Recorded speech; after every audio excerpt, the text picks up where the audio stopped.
இன்னைக்கு நம்ம பார்க்க போறது டிஃப்ரெண்டான ரெசிபி என்னன்னா கோவக்காயை வச்சு தால்ச்சா எப்படி செய்யறதுன்னா.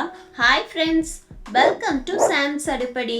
வீடியோக்குள்ள போறதுக்கு முன்னாடி நம்ம சேனல் சாம்ஸ் அடுப்படி சப்ஸ்கிரைப் பண்ணிக்கோங்க. கூடவே இருக்கிற பெல் சிம்பிளையும் கிளிக் பண்ணிக்கோங்க. அல்டிமேட் டேஸ்ட்ல கோவக்காய் தால்ச்சா எப்படி செய்யறதுன்னு பார்க்கலாம். வாங்க வீடியோக்குள்ள போகலாம். இந்த ரெசிபி செய்ய கோவக்காய் 300 கிராம் அளவு எடுத்துக்கோங்க. நல்லா வாஷ் பண்ணி எடுத்துக்கோங்க. இப்போ கோவக்காயை எப்படி கட் பண்ணுறதுன்னு பார்க்கலாம். கோவக்காயை நார்மலாக கட் பண்ணுற மாதிரி கட் பண்ணக்கூடாது. கோவக்காயோட மேல் பார்ட்டையும் கீழுள்ள அடிப்பகுதியும் கட் பண்ணி வேஸ்டில் போட்டுருங்க. இப்போ கோவக்காயை நடுவில் கட் பண்ணிக்கோங்க. எட்ஜு வரைக்கும் கட் பண்ணக்கூடாது. திருப்பியும் ஆப்போசிட்டில் கிராஸாக கட் பண்ணிக்கோங்க. இந்த மாதிரி கத்திரிக்காயை கட் பண்ணுற மாதிரி கிராஸாக கட் பண்ணி எடுத்துக்கோங்க. எல்லா கோவக்காயும் இந்த மாதிரி கட் பண்ணிக்கோங்க. கட் பண்ண கோவக்காய் எல்லாத்தையும் பிளேட்டுக்கு ட்ரான்ஸ்ஃபர் பண்ணி வச்சுக்கோங்க. இப்போ இது ஒரு ஓரமாக இருக்கட்டும். இந்த ரெசிபிக்கு தேவையான புளியை ஊற வச்சுக்கலாம். ஃபஸ்ட்டு அடுப்பை ஆன் பண்ணி பாத்திரம் வச்சுக்கோங்க. 1/2 டம்ளர் தண்ணி ஊற்றிக்கோங்க. இதில் நெல்லிக்காய் சைஸ் புளியை சேர்த்துக்கோங்க. தண்ணி நல்லா கொதிச்ச பிறகு அடுப்பை ஆஃப் பண்ணிடுங்க. ஆறட்டும். ஆறின பிறகு புளியை கரைச்சி எடுத்து வச்சுக்கோங்க. தால்ச்சாக்கு தேவையான பொடியை வறுத்துக்கலாம். அதுக்கு அடுப்பை ஆன் பண்ணி வடக்கல் வச்சுக்கோங்க. சூடானதுக்கு அப்புறம் 3 டேபிள் ஸ்பூன் வேர்க்கடலை ஆட் பண்ணிக்கோங்க. கருப்பு எள்ளு 1 டேபிள் ஸ்பூன் ஆட் பண்ணிக்கோங்க. கருப்பு எள்ளு இல்லைன்னா வெள்ளை எள்ளு எது வேணாலும் யூஸ் பண்ணிக்கலாம். வெந்தயம் 1/4 டீஸ்பூன் ஆட் பண்ணிக்கோங்க. நல்லா மிக்ஸ் பண்ணி விடுங்க. 3 மினிட்ஸ் வறுத்துக்கோங்க. கருகாமல் வறுத்துக்கோங்க. நல்லா வறுபட்டுருச்சு. இப்போ இதையே பிளேட்டில் போட்டு ஆற விடுங்க.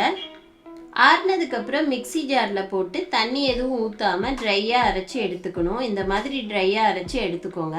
இப்போ கோவக்காயை ஃபஸ்ட்டு ஃப்ரை பண்ணி எடுத்துக்கணும். அதுக்கு அடுப்பு ஆன் பண்ணி வடக்கல் வச்சுக்கோங்க. வடக்கல் சூடானதுக்கப்புறம் ஆயில் 3 டேபிள் ஸ்பூன் விட்டுக்கோங்க. ஆயில் சூடானதுக்கப்புறம் வெட்டி வச்ச கோவக்காயை ஆட் பண்ணிக்கோங்க.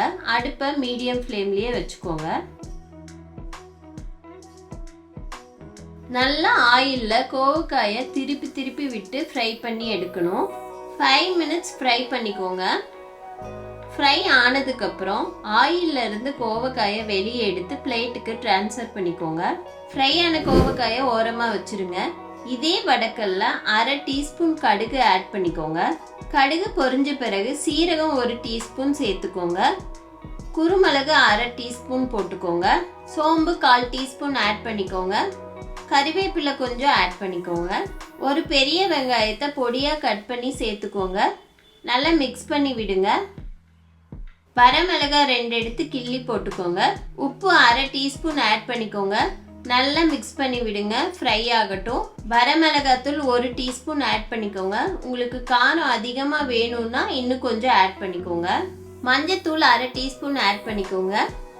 Kashmiri chilli powder 1/2 teaspoon add பண்ணிக்கோங்க. கலருக்காக தான் காஷ்மீரி சில்லி பவுடர் ஆட் பண்ணுறோம். வேணும்னா ஆட் பண்ணிக்கோங்க, இல்லைன்னா அதை ஸ்கிப் பண்ணிடுங்க. மல்லித்தூள் 1 டீஸ்பூன் ஆட் பண்ணிக்கோங்க. நல்லா மிக்ஸ் பண்ணி விடுங்க. வணங்கட்டும்.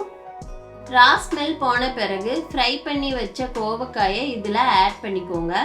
நல்லா மிக்ஸ் பண்ணி விடுங்க. கோவக்காயும் மசாலாவும் நல்லா பைண்ட் ஆகணும். இப்போ இதில் ஏற்கனவே ட்ரையாக வறுத்து அரைச்ச வேர்க்கடலை எள்ளு வெந்தயத்தோட பவுடரை சேர்த்துக்கோங்க. அடுப்பை லோ ஃப்ளேமில் வச்சுக்கோங்க. நல்லா மிக்ஸ் பண்ணி விடுங்க.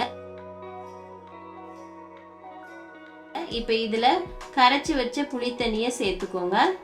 புளி தண்ணியில் கோவக்காயும் மசாலாவும் நல்லா மிக்ஸ் ஆகிற மாதிரி கலந்து விடுங்க. நல்லா கெட்டியாயிடுச்சு. உப்பு டேஸ்ட்டு பார்த்துட்டு ஆட் பண்ணிக்கோங்க. நான் 1/4 டீஸ்பூன் ஆட் பண்ணிக்கிறேன். நல்லா மிக்ஸ் பண்ணி விடுங்க. எனக்கு இந்த கன்சிஸ்டன்சி போதும்.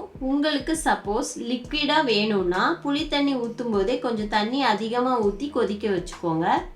அடுப்பை ஆஃப் பண்ணிடுங்க. மேலே கொஞ்சமாக கொத்தமல்லி தலையை தூவி விடுங்க. அவ்வளவுதான், கோவக்காய் தால்ச்சா ரெடி ஆயிடுச்சு. சர்வ் பண்ண பவுலுக்கு ட்ரான்ஸ்ஃபர் பண்ணிக்கலாம். இதையே நீங்கள் பிரியாணி வெரைட்டி ரைஸ்க்கு தொட்டு சாப்பிட்லாம். ஒயிட் ரைஸ்க்கு கூட மிக்ஸ் பண்ணி சாப்பிட்லாம். டேஸ்ட்டு வேறு லெவலில் இருக்கும். நான் இன்னைக்கு கொத்தமல்லி சாப்பாட்டோட கோவக்காய் தால்ச்சாவை சைட் டிஷ்ஷாக வச்சு சாப்பிட போகிறேன். டேஸ்ட் வேற லெவல்ல இருக்கு. நீங்களும் மிஸ் பண்ணாம ட்ரை பண்ணி பாருங்க. அவ்வளவுதான், கோவக்காய் தால்ச்சா ரெடி. ஃப்ரெண்ட்ஸ், நிறைய பேர் சப்ஸ்கிரைப் பண்ணாமல் வீடியோ பார்க்குறீங்க. சப்ஸ்கிரைப் பண்ணிவிட்டு பார்த்தீங்கன்னா எனக்கு ரொம்ப ஹாப்பியாக இருக்கும்.